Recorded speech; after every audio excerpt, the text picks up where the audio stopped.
사방장군이라고 전에는 관우였고 우는 장비, 좌는 마초였어요. 그리고 후장군에 황충을 임명하죠. 그러자 관우는 버럭 화를 냅니다. 어떻게 내랑 야랑 동급이야. 그러자 이제 비씨가 설득을 하는데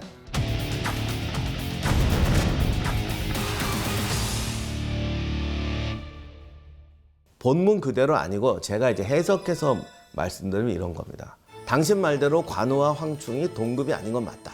그리고 관우와 유비의 특별한 관계. 근데 이게 중요하다. 왜?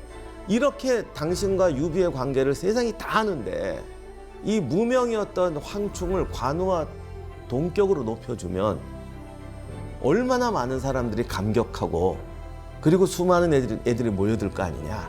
이게 난세에 승리하는 방법이다. 근데 중요한 건 관우가 그 말에 납득을 했다는 거예요. 이건 의리로 납득한 게 아니라 역시 유비가 생각이 나보다 크고 넓구나라고 인정했고 이래야 이긴다라고 생각했다는 거지. 관우와 황충은 이런 건데 두 사람은 만난 적도 없어요. 그래갖고 나중에 보면 만난 적도 없어요. 촉으로 들어간 이후로 만난 적이 없죠. 형주에 있을 때 만났을 수는 있는데 거의 못 만났다고 봐야지. 나관중은 이걸 기사도적인 우정으로 바꿔버려서 아름다운 세상을 만들었죠.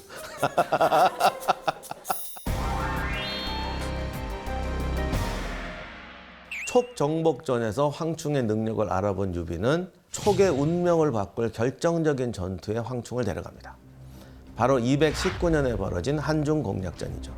이 한중공략전은 연의에서는 오히려 적게 다뤄지진 않았지만 오히려 역사적 비중보다는 짧게 다뤄진 것 같은데 한중은 촉으로 들어오는 입구예요.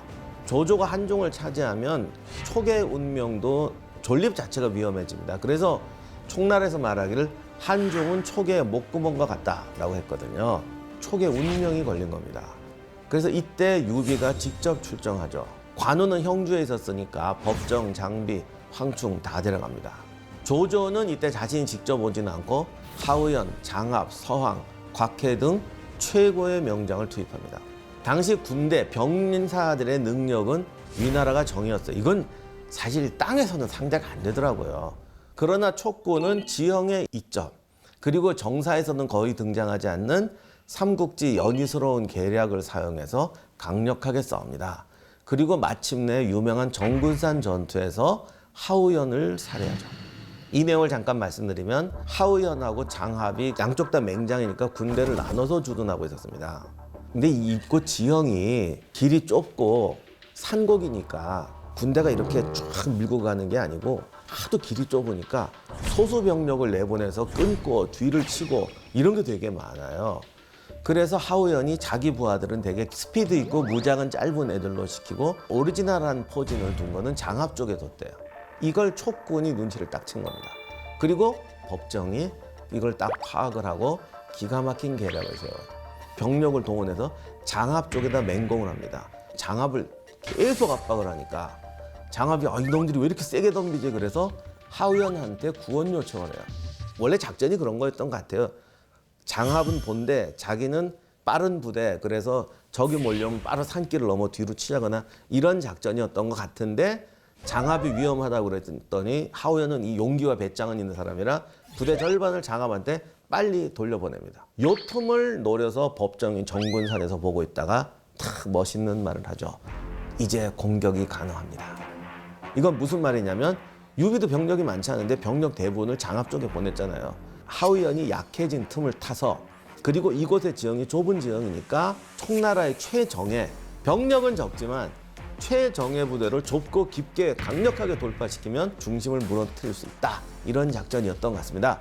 특히 위치도 좋았으니까 산 위에서 밑으로 내려갔다는 거 보니까 이게 절대로 좁은 길이에요. 좁은 길로 강력한 부대를 내려 꽂았어요. 송곳처럼. 이때 선두에 섰던 사람이 황충입니다. 그러니까 제대로 써먹은 거죠. 황충을 투입해서 하우연을 치는데 예상치 않게 너무 잘 쳐가지고 하우연이 전사해버립니다.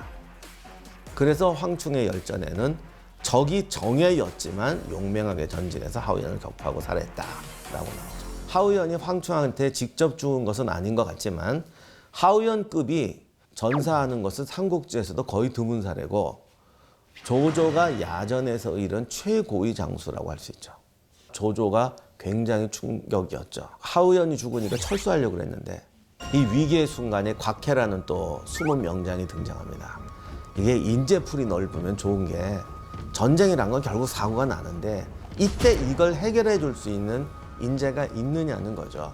그래서 곽해가 걱정할 거 없습니다. 우리가 강을 건너서 방어를 굳히면 촉은 쳐들어오지 못합니다. 이래서 방어를 굳히는 바람에 유비는 승세를 타서 강을 건너가려고 그랬는데 거기까지 못하고 한중을 차지한 걸로 끝나게 되죠.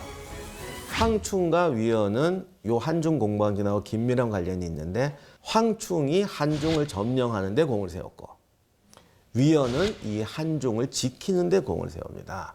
그러니까 한중과 황충과 위연은 같이 몰려있죠. 아무튼 한중 공방전은 이렇게 중요했고 한중 공방전에서 승리함으로 해서 진짜 삼국지의 구도 위오촉이라는 삼국지의 진짜 구도가 비로소 만들어지게 되죠. 이 구도를 만드는 전반부에 황충이 결정적인 공로를 세우게 되는 거죠. 그래서 유비는 황충에게 후장군을 줬던 거지. 이것의 의미는 뭐냐면 나와의 관계, 인맥 이런 걸 떠나서 공을 세우면 준다. 그랬더니 관우가 야, 내가 쟤보다 공 많이 세웠잖아. 참아라. 이래야 사람들이 온다. 이게 촉이 살아남고 그래도 거기까지 성공한 비결입니다. 황충하면 노익장의 대명사죠. 또 이제 조은이 좀 젊은 이미지로 나오니까 황충하고 조은이 늘 짝이 돼서 오나라 원정 갔는데 뭐 눈이 막 쏟아지는 날 유비가 아이고 이거 늙은 장수들이 고생 많겠네. 그랬더니 황충이 이 말을 듣고 흰 수염을 휘날리면서 말을 타고 단신으로 떠나갑니다. 그 모분 만화에 탁 가니까 병사들이 어디 가십니까? 비켜 이러니까 그분 특기 저 늙은이가 환장했나 뭐 이렇게 나와. 하여간 그 말을 듣고 단신으로 나가 적진을 해집고 위기에 빠지는데 조은이 쫓아가서 구해오고 이제 이걸 과로라고 해야 되나 하여간 너무 오버하셔가지고 이제 과로로 병사하시는 걸로. 그래서 많은 연세 드신 분이 황충이 정말 노익장의 상징이고 멋있잖아요. 황충같이 멋있게 좀 살았으면 좋겠다 하는 게 모든 나이 드신 분의 소망인데 저도 나이 들어가니까 느끼는 건데 기왕에 나이 들은 거 저렇게 멋있게 한번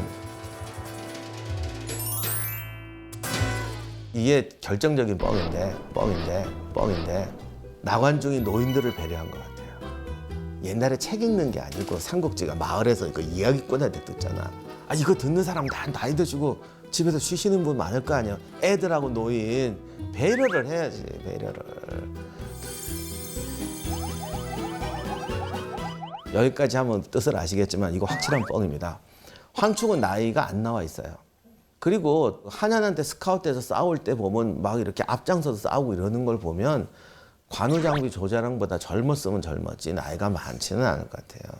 그게 아무리 나이가 많아도 40대 정도까지만 할 수 있지 50대 넘어가면 그걸 어떻게 하겠어요. 그래서 그건 아니고 그럼 왜 황충이 하필 노인을 위한 배려로 선택이 되었느냐. 두 가지 건수가 있는데 219년에 후장군으로 책봉이 되는데 다음해인 병사입니다. 그리고 아들도 뭐 일찍 죽었다고 돼 있어요. 그러니까 분위기상 왠지 나이가 많은 분일 것 같잖아요. 근데 그 이 시절에는 20대도 병사하고 10대도 아들이 있기 때문에 이게 절대 나이를 추정할 수는 없는데 아무리 봐도 관우 장비 조장훈보다 젊었으면 젊었지 나이가 많은 분은 아니에요. 그래서 그 황충이 멋있게 돌아가시던 그 오나라와의 전쟁에는 참전도 안 합니다. 근데 또 하나 이제 단서가 관우가 황충을 후장군으로 임명했다는 말을 듣고 대장군은 노병과 뭐 자리를 같이하지 않는다 이런 말을 하는데 이 노병을 꼭 관우보다 나이가 많다는 의미로 해석할 수는 없어요. 이때는 40대만 돼도 노인이거든요. 그거는 노병이라고 해요. 노장이 아니라 노병. 그러니까 40대의 군인이면은 늙은 군인, 30대만 돼도 30대 병장이면 나이 많지. 그러니까 일반 병사의 정년 연령으로 관우가 깎아내린 거죠. 좀 심하게 말하면 나이만 많은 일개 병사하고 하고 갔냐 이랬던 건데 황충이 노장이라는 뜻은 아닙니다. 황충전이 주는 진짜 교훈은 위연 이야기하고 섞입니다. 그래서 그 교훈은 위연 이야기에서 함께 다루도록 하겠습니다. 죄송합니다.